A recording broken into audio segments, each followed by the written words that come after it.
नमस्कार, स्वागत है आपका अपना प्रदेश में। मैं हूं आपके साथ सचिन चौहान। बात होगी तमाम खबरों की, लेकिन बुलेटिन की शुरुआत बड़ी खबर से लेते हैं। ये लखनऊ से बड़ी खबर सामने आ रही है। गैंगस्टर जीवा की हत्या के बाद पुलिस अलर्ट है। डीएम एसपी ने सिविल कोर्ट का निरीक्षण किया है और कोर्ट में सुरक्षा व्यवस्था का जायजा भी लिया गया है। मौके पर अधिकारी भी मौजूद रहे हैं। डीएम ने पुलिस कर्मियों को दिशा निर्देश भी दिए हैं। तो आपको बता दें कि जो शूटआउट की घटना कोर्ट में सामने आई थी, उसके बाद से वकीलों ने भी अपनी सुरक्षा को लेकर सवाल उठाए थे और अपनी सुरक्षा की मांग की थी। इसके बाद से चौकसी वहां पर बढ़ा दी गई है और सीसीटीवी कैमरे लगाए गए हैं और ये सख्त निर्देश दे दिए गए हैं कि कोई भी कोर्ट में एंटर करेगा तो उसकी पूरी तरीके से स्कैनिंग ये होगी। अलर्ट मोड पर है पुलिस प्रशासन। इस घटना के बाद से डीएम एसपी ने सिविल कोर्ट का निरीक्षण किया है। खुद यहां पर पहुंचे अधिकारी और कोर्ट में सुरक्षा व्यवस्था का जायजा लिया कि कैमरे जो लगे हैं वो काम कर रहे हैं या नहीं कर रहे हैं, और कोर्ट में एंटर करने वाले जो बाहरी लोग हैं उनकी किस तरह से चेकिंग की जा रही है। और में दुधवा नेशनल पार्क में लगातार हो रही बाघों की मौत पर सीएम योगी एक्शन में नजर आ रहे हैं। मुख्यमंत्री ने घटना की जांच के निर्देश दे दिए। वन मंत्री अपर मुख्य सचिव को तत्काल दुधवा नेशनल पार्क जाकर पूरी जानकारी देने के आदेश दिए हैं। अधिकारी जांच के बाद सीएम को अपनी रिपोर्ट भी पेश करेंगे।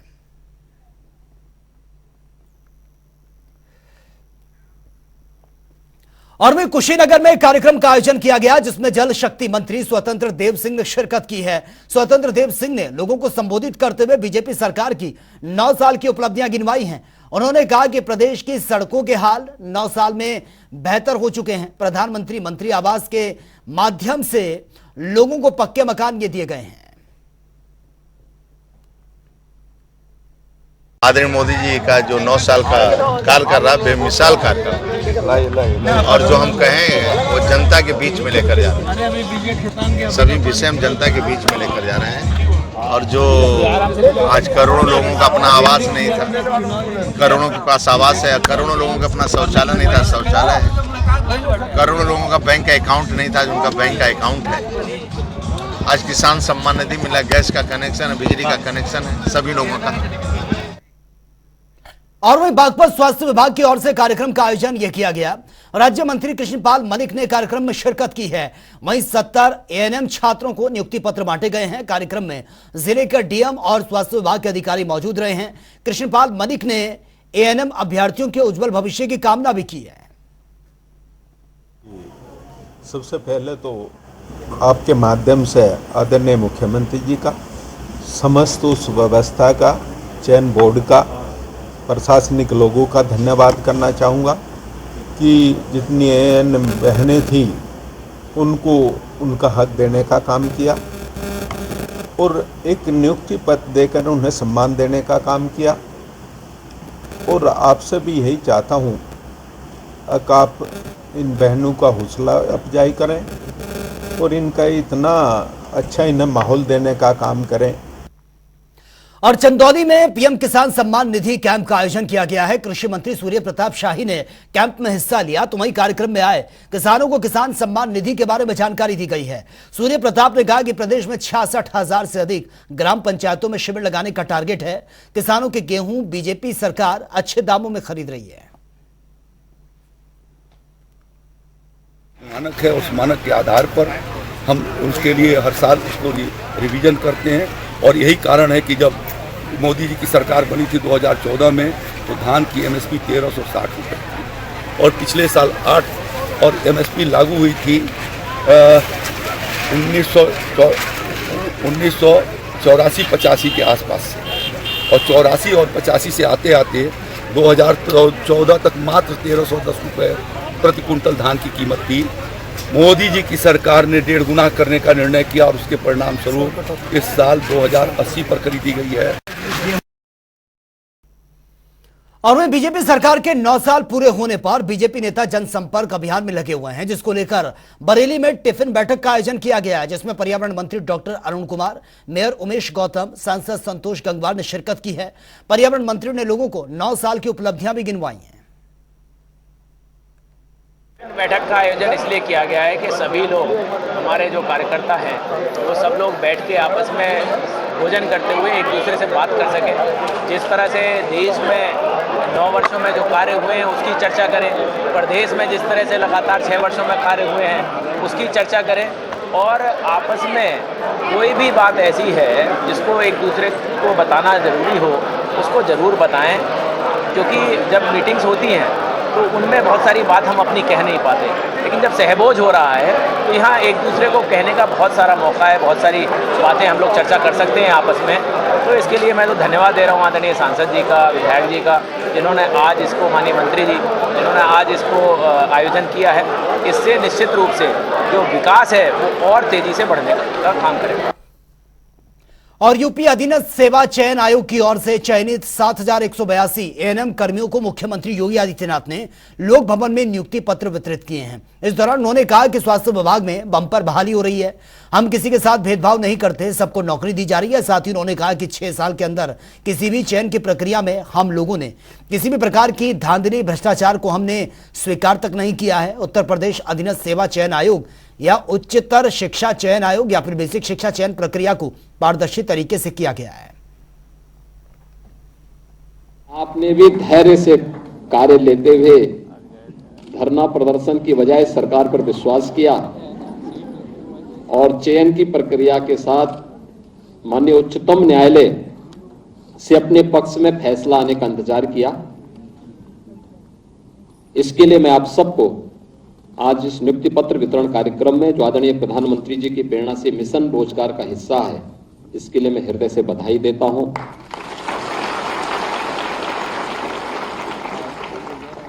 वास्तव में एक लंबी प्रक्रिया इसमें चली है और स्वाभाविक रूप से आपकी भी अपनी सीमाएं थी, लेकिन अधीनस्थ सेवा चयन आयोग ने चयन की प्रक्रिया को पूरी पारदर्शी तरीके से आगे बढ़ाया था। लेकिन उसमें हर चयन की प्रक्रिया में, उत्तर प्रदेश में 25 करोड़ की आबादी का राज्य है और उस चयन की प्रक्रिया में कुछ न कुछ विघ्न बाधा लोग डालने का प्रयास करते हैं। लेकिन विगत 5 और 6 वर्ष के अंदर आपने देखा होगा कि किसी भी चयन की प्रक्रिया में हम लोगों ने किसी भी प्रकार की धांधली या अव्यवस्था या अराजकता या भ्रष्टाचार को किसी भी स्थिति में स्वीकार नहीं किया है। चाहे वह उत्तर प्रदेश लोक सेवा आयोग हो, उत्तर प्रदेश अधीनस्थ चयन आयोग हो, उत्तर प्रदेश उच्चतर शिक्षा चयन आयोग हो या माध्यमिक शिक्षा चयन आयोग, या पुलिस की भर्ती हो या बेसिक शिक्षा परिषद की भर्ती। इन भर्ती की प्रक्रिया को पूरी पारदर्शी तरीके के साथ प्रदेश के अंदर संपन्न करते हुए अब तक लगभग 6 लाख भर्ती की प्रक्रिया को हम पूरा करने जा रहे हैं। प्रदेश के नौजवानों को सरकारी नौकरी में व्यवस्था प्रदेश के अंदर दी जा रही है और उस व्यवस्था के अंतर्गत कहीं भी किसी को उंगली उठाने का अवसर नहीं प्राप्त हुआ। लेकिन जिन लोगों के इस अनैतिक कार्य पर हम लोगों ने प्रहार किया है, हमारे चयन बोर्ड ने उसको रोका है, उनके अनैतिक गतिविधियों को पूरी सख्ती के साथ रोका है, वे लोग कुछ ना कुछ डिस्टरबेंस करने का प्रयास करते हैं और उनके द्वारा हर एक प्रक्रिया को पारदर्शी तरीके से संपन्न होने के बाद भी वे व्यवधान डालने का प्रयास करते हैं। लेकिन पहले उच्च न्यायालय में और फिर उच्चतम न्यायालय में अंततः यह फैसला आपके पक्ष में आया है। मैं इसके लिए आप सबको ढेर सारी बधाई देता हूं। और मुख्यमंत्री योगी आदित्यनाथ ने मोदी सरकार के 9 साल के कामों को लेकर ट्वीट भी किया है। उन्होंने ट्वीट में लिखा है कि अंतिम पायदान पर बैठे व्यक्ति तक शासन की जन कल्याणकारी योजनाओं का लाभ पूर्ण पारदर्शिता और सहजता से यह पहुंच रहा है। तो मुख्यमंत्री योगी आदित्यनाथ उन्होंने ये ट्वीट किया है प्रधानमंत्री नरेंद्र मोदी के 9 साल के कार्यकाल को लेकर और जमकर यह तारीफ की है। ट्वीट के माध्यम से उन्होंने ट्वीट करते हुए यह कहा है कि उद्यमिता, शिक्षा, स्वास्थ्य, कृषि, कनेक्टिविटी, रोजगार सृजन समेत समूची अर्थव्यवस्था को व्यापक पैमाने पर प्रोत्साहन मिला है और युवाओं के सपने को नई ऊंचाई प्राप्त हो रही है।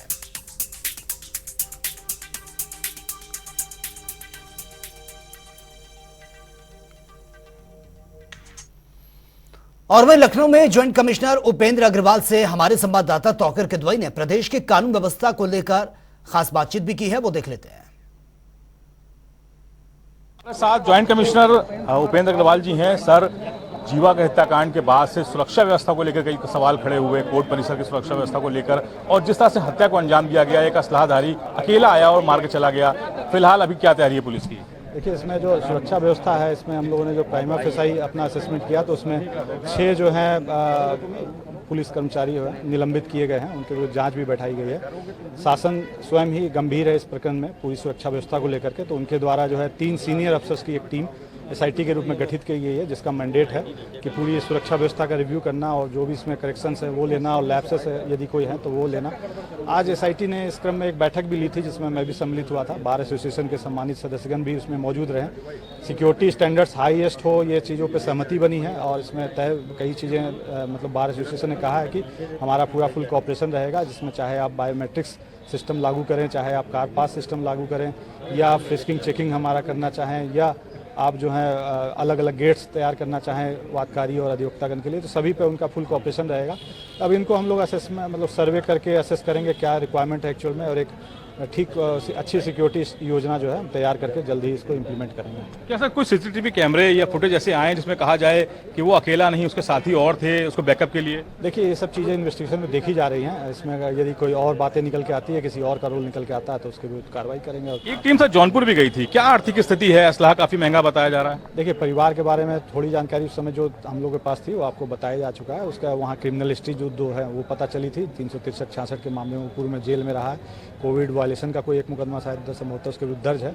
बाकी एज सच कोई हमें कोई इंपॉर्टेंट इनपुट एज सच नहीं मिला है। फिर भी हम जो है सारे बिंदुओं को देखते हुए उनके परिवार के सदस्यों से लेकर के लखनऊ में और किनसे क्या संपर्क रहा, सभी चीज़ें हम इन्वेस्टिगेशन में देख रहे हैं। सर असलाह कहाँ से आया, कुछ अभी तक जानकारी मिली? क्या कॉस्ट रही होगी उसकी?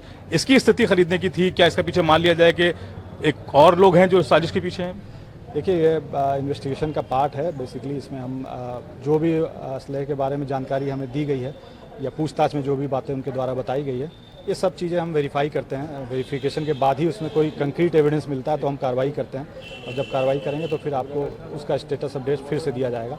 फिलहाल जो है कई चीज़ें हैं जो वेरिफिकेशन के स्टेज पे हैं। अभी इस स्टेज पे ऑन कैमरा बोलना और वो एक तरह से इन्वेस्टिगेशन को अफेक्ट करने के बराबर होगा। तो कोई भी ऐसा कंक्रीट जो भी अपडेट होगा वो हम आपको अवश्य उपलब्ध कराएंगे। पुलिस कस्टडी रिमांड लेंगे सर उसको? हाँ, इसमें पुलिस कस्टडी हम लेंगे। पूछताछ करना आवश्यक है तो हम अप्लाई करेंगे कल। तो देखिए, ज्वाइंट कमिश्नर उपेंद्र अग्रवाल जी हैं, कह रहे हैं साफ तौर पर कि उसकी पुलिस कस्टडी रिमांड ली जाएगी विजय यादव की, और उसके बाद उससे गहन पूछताछ की जाएगी। कई तरह के सवाल हैं जिससे वो बचते भी नजर आ रहे हैं। साफ तौर पर असलाह कहाँ से आया, हत्या की इंटेंशन क्या थी, वजह क्या थी, मुख्य बात यही है कि आखिर उस हत्याकांड को अंजाम क्यों दिया गया, विजय यादव की और जीवा की क्या दुश्मनी थी। इस तरह के कई पहलू हैं जिसको लेकर अभी पुलिस तफ्तीश कर रही है। कई तरह की टीमें भी गठित की गई हैं और जौनपुर से लेकर बहराइच तक के नेटवर्क खंगाले जा रहे हैं। लेकिन सबसे बड़ा सवाल यही है कि आखिर जीवा को मारने के पीछे विजय की वजह क्या थी। कैमरा पर्सन रियाज के साथ नौखुर की दुबई, जनता टीवी, लखनऊ। और वहीं मैनपुरी में स्वास्थ्य विभाग की ओर से नियुक्ति पत्र वितरित कार्यक्रम का आयोजन यह किया गया। पर्यटन मंत्री जयवीर सिंह ने कार्यक्रम में शिरकत की है, लोगों को संबोधित भी किया। जयवीर सिंह ने कहा कि युवाओं को रोजगार और रोटी देने का काम बीजेपी सरकार कर रही है। उन्होंने कहा कि योगी सरकार जीरो टॉलरेंस की नीति पर काम कर रही है।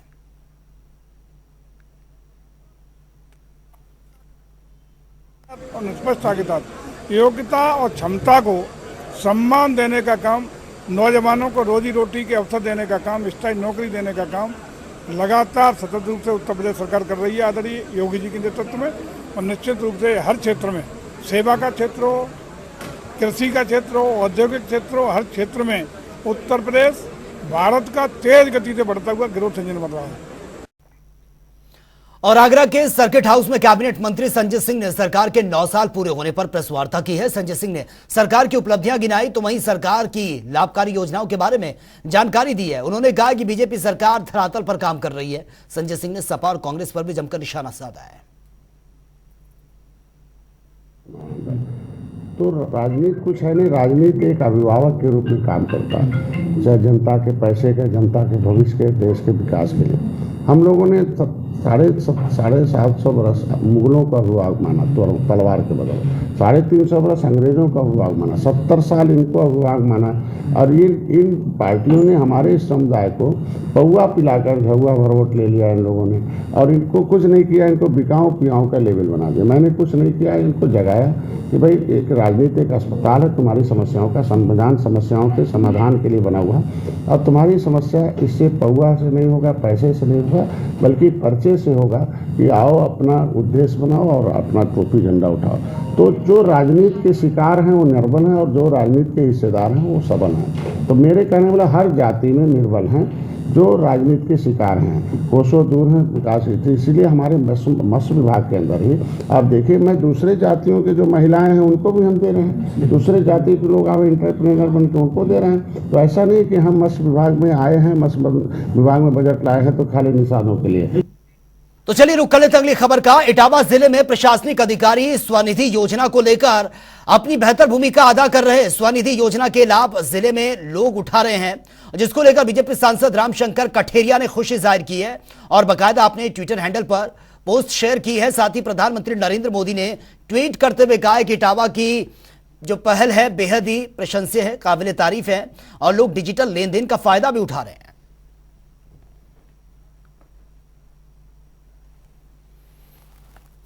रुपए मिलेंगे बहुत कम ब्याज पे।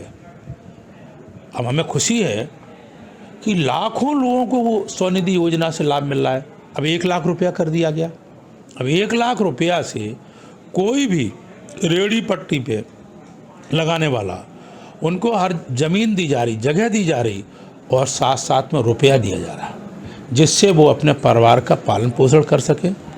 ये योजना मुझे लगता है कि बहुत ही महत्वाकांक्षी योजना है और माननीय प्रधानमंत्री जी को मैं आभार व्यक्त करता हूं, उनको धन्यवाद देता हूं हृदय से कि उन्होंने इटावा के कार्यक्रम को देखा और अपना उन्होंने प्रतिक्रिया व्यक्त की और आशीर्वाद दिया। इसके लिए तो जितने भी शब्द कहे जाएं वो सभी कम पड़ेंगे, क्योंकि इटावा में जो कार्यक्रम हुआ है माननीय सांसद महोदय के माध्यम से, इस कार्यक्रम को माननीय प्रधानमंत्री जी द्वारा सराहा गया है, उनके द्वारा रीट्वीट किया गया है। ये इटावा के लिए बहुत ही गर्व की बात है और हमारे कार्यालय के लिए भी बहुत गर्व की बात है कि हमारे इस कदम को माननीय प्रधानमंत्री मोदी जी ने सराहा है और उसे रीट्वीट करके पूरे सभी जनपदों को दिखाया है कि इटावा में स्वनिधि महोत्सव एक अच्छा कार्यक्रम आयोजित किया गया। तो फिलहाल इस बुलेटिन में मेरे साथ इतना ही, लेकिन तमाम खबरों के लिए आप बने रहिए जनता टीवी के साथ। नमस्कार।